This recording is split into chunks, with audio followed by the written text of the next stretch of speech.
The live TV, सच सबसे आगे। दोस्तों, इजराइल फिलिस्तीन युद्ध जो है इस बार सबसे ज़्यादा भयावह इसलिए रहा है कि फिलिस्तीन की तरफ से भी जवाबी कार्रवाई हुई है। और ये बात ज़रूर है कि हमास की तरफ से शुरू किया गया युद्ध जिस बेरहमी की तरफ इजराइल लेके गया है, बच्चों को, बेकसूर लोगों को मारने का जो काम किया है वो जग ज़ाहिर है, सबके सामने है। लेकिन उसके बावजूद भी पहली बार इजराइल को झटका पड़ा है। वो ऐसे पड़ा है कि युद्ध विराम के लिए इजराइल को घुटने टेकने पड़े हैं, क्योंकि उसके भी कई सारे नागरिक जो थे बंधक बना लिए गए। और अब एक्सचेंज चल रहा है। फिलिस्तीन के नागरिक जो इजराइल की जेलों के अंदर बहुत लंबे वक्त से बंद थे, उनको छुड़ाया जा रहा है, जो इजराइल के बंधक हैं उनको छोड़ने के बदले में। लेकिन इस बार जो बायकॉट की मुहिम है वो कितनी आगे चले गई है, उसका अंदाज़ा आप इससे लगा सकते हैं कि कैसे फ्रांस में जो विरोधी प्रदर्शन कर रहे थे, जो विरोध प्रदर्शन कर रहे थे, फिलिस्तीन की समर्थन में लोग जो प्रदर्शन कर रहे थे, उन्होंने मैकडोनल्ड का जो सामने का हिस्सा है उसको गोबर से लाके भर दिया है और पूरे डंपर में वो गोबर लेकर आए और उन्होंने ये फिलिस्तीन में हो रहे चल रहे नरसंहार के खिलाफ प्रदर्शन दर्ज कराया और मैकडोनल्ड के बाहर के हिस्से में पूरा गोबर डाल दिया है। आप देखिए इस वीडियो।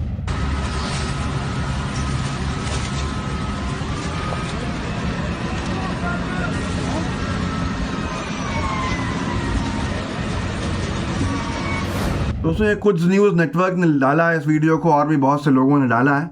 देख के आपको साफ समझ में आया होगा कि कैसे विरोध प्रदर्शन किस स्तर पर जा चुका है। और बहिष्कार की मुहिम फ्रांस जैसे देश में, जो फ्रांस सीधा समर्थन कर रहा है, भारत तो समर्थन कर ही नहीं रहा है नरसंहार का, लेकिन फ्रांस जो सीधा समर्थन कर रहा है नरसंहार का और इसराइल के साथ कंधे से कंधा मिला के खड़ा हुआ है, जैसे यूएस खड़ा है, यूके खड़ा है, उसके बावजूद भी उस फ्रांस में किस तरह का प्रदर्शन हो रहा है वो आपके सामने है।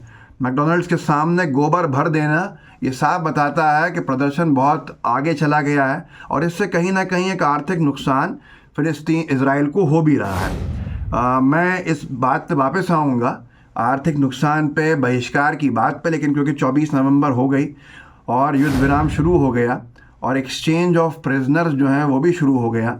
लेकिन इसमें एक बड़ा झटका जो है इजराइल को इसलिए बताया जाता है कि भले ही इजराइल ने 12-13 हज़ार आम नागरिकों को मारने का कृत्य किया हो फिलिस्तीन में, लेकिन इजराइल को घुटने टेकने पड़े हैं युद्ध विराम के आगे, क्योंकि इस बार उसे नुकसान हुआ है जो पहले नहीं होता था। पहले सिर्फ वो नुकसान पहुँचाता था, इस बार उसको भी कहीं ना कहीं आर्थिक नुकसान और तमाम नुकसान हुए हैं। फरीद ज़करिया एक बड़े पत्रकार भी हैं, वॉर एनालिस्ट भी हैं।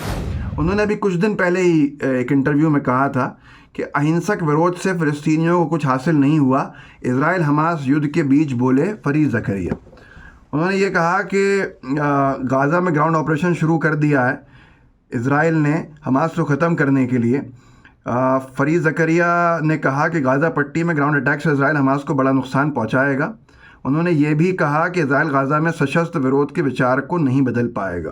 तो ये सारी चीज़ें हैं जो सामने हैं और इससे बहुत सारी चीज़ें साफ़ होती भी हैं। लेकिन हैरानी की बात यह है, दुख की बात यह है कि युद्ध विराम से कुछ ही घंटे पहले इजराइल ने अपनी बर्बरता खूब दिखाई और इजराइल ने यूनाइटेड नेशन के एक स्कूल के ऊपर बॉम्बार्डमेंट किया। 27 लोग जिसमें मारे गए। इसमें कितने बच्चे होंगे और कितने बड़े होंगे ये आप अंदाज़ा लगा सकते हैं। लेकिन इजराइल से कोई सवाल ये पूछेगा क्या कि वो बच्चों को क्यों मार रहा है और फ़िलिस्तीन के उन इलाकों पर क्यों हमले कर रहा है जहाँ रेफ्यूजी कैंप्स हैं, जहाँ हॉस्पिटल्स हैं, जहाँ स्कूल्स हैं।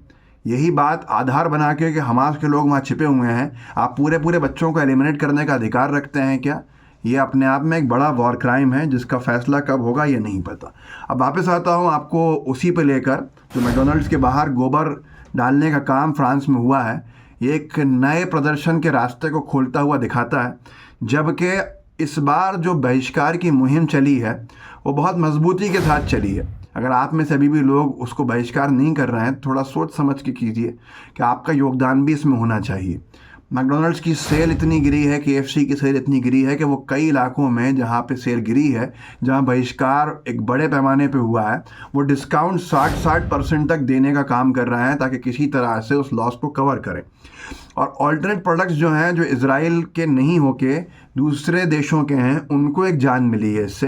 अल जज़ीरा इंग्लिश ने डाला है कि जो कैंपेन बाइकॉट का वेस्टर्न प्रोड्यूसर्स का इजराइल से लिंक जो चला है, उसने दोबारा जान डाल दी है डिमांड में इजिप्शियन सोडा ब्रांड की, जो कि एक ग्रीक बी कीपर ने बनाया था, और इस पर लिखा है boycott Israel breathes new life into 100 year old Egyptian soda brand. Egypt का एक सोडा ब्रांड है जो 100 साल पुराना है, जिसकी मांग कम हो गई थी क्योंकि इजराइल के प्रोडक्ट्स अब तेज़ी से बढ़ गए थे। अब दोबारा उसकी मांग बढ़ने लगी है, जो बताता है कहीं ना कहीं बहिष्कार की मुहिम बहुत आगे चले गई है इस बार। और ये दिखा रहा है कि वेस्टर्न फास्ट फूड चेन्स जो अरब कंट्रीज़ में हैं उनमें भारी नुकसान हो रहा है। अच्छा, सबसे बड़ा रेवेन्यू जो आता है सऊदी अरब, कतर, यूएई, इन देशों से आता है ये बड़े बड़े चेन्स का, चाहे मैकडी हो, चाहे केएफसी हो, चाहे दूसरे जो चेन्स हैं वो हों। इस बार इनको बड़ा नुकसान इसमें वहाँ पर ये हुआ है। ये रॉयटर्स बिजनेस ने लिखा भी है कि बाइकॉट कैंपेन जो है वो नुकसान पहुँचा रहा है अरब देशों में जो आउटलेट्स हैं केएफसी के, मैकडोनल्ड के और दूसरे इज़राइल बेस्ड ब्रांड्स के, और काफ़ी नुकसान इस बार वहाँ पर हो रहा है। और साफ़ तौर के ऊपर वो जो चेन्स हैं, जो रेस्टोरेंट्स हैं, उनमें लोग जाने से कतरा रहे हैं और लोग उनका बहिष्कार कर रहे हैं। बड़े बड़े ऑफ़र्स दे रहे हैं अरब कंट्रीज़ में, उसके बाद भी लोग जाने को तैयार नहीं हैं। तो मैं यही कह रहा हूँ कि इस बार जो नुकसान है बहिष्कार मुहिम का, वो आर्थिक तौर पर इज़राइल को ज़्यादा हुआ है, और कहीं ना कहीं इसी का विरोध प्रदर्शन इज़राइल में भी बेंजामिन नेतन्याहू के खिलाफ भी देखने को मिल रहा है। इस युद्ध को लेकर शायद राजनीति चमकाने का सोचा होगा बेंजामिन नेतन्याहू ने, लेकिन जो नुकसान उनको हो रहा है वो अब साफ तौर के ऊपर उनकी पॉलिटिकल छवि को भी बर्बाद करता हुआ दिख रहा है।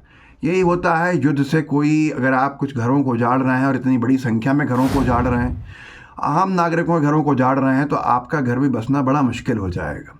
भारत का तो स्टैंड स्पष्ट है कि वो फ़िलिस्तीन की स्वतंत्रता के साथ खड़ा हुआ है, और अन्य इसको मानने को तैयार नहीं है। इस वीडियो को आगे बढ़ाइएगा, लोगों को आप जागरूक कर सकते हैं, कीजिए ज़रूर। अपने साथियों तक जितना अपने ग्रुप्स के अंदर पहुंचा सकते हैं तो पहुंचाइएगा। जो भयावह तबाही बर्बादी इज़राइल ने इस बार करी है वो शायद इतिहास के पन्नों में दर्ज होगी बर्बरता को लेकर। इतने सारे बच्चों को मार देना, फ़िलिस्तीन के वो बच्चे जिन्होंने आँखें खोली थी उनका ख़त्म हो जाना, न जाने कितने बच्चों का अनाथ हो जाना, कितने माता पिता का बच्चों को खो देना, ये अपने आप में एक बहुत बड़ा नुकसान मानवता का है, जिसके लिए शायद दुनिया को इज़राइल का ये माफ़ नहीं करना चाहिए। इस वीडियो को आगे अपने व्हाट्सएप ग्रुप्स में शेयर कीजिएगा। लाइव टीवी को सब्सक्राइब भी कीजिए, बेल आइकन भी दबाइए। अपने साथियों से भी कहिए कि मेरे कंटेंट को आगे थोड़ा पुश कर दिया करें, जिससे कि इसकी रीच थोड़ी बढ़ जाए और हम लोगों को जागरूक कर सकें। लाइव टीवी को सब्सक्राइब कीजिए, बेल आइकन दबाइए। जय हिंद, जय भारत। द लाइव टीवी, सच सबसे आगे।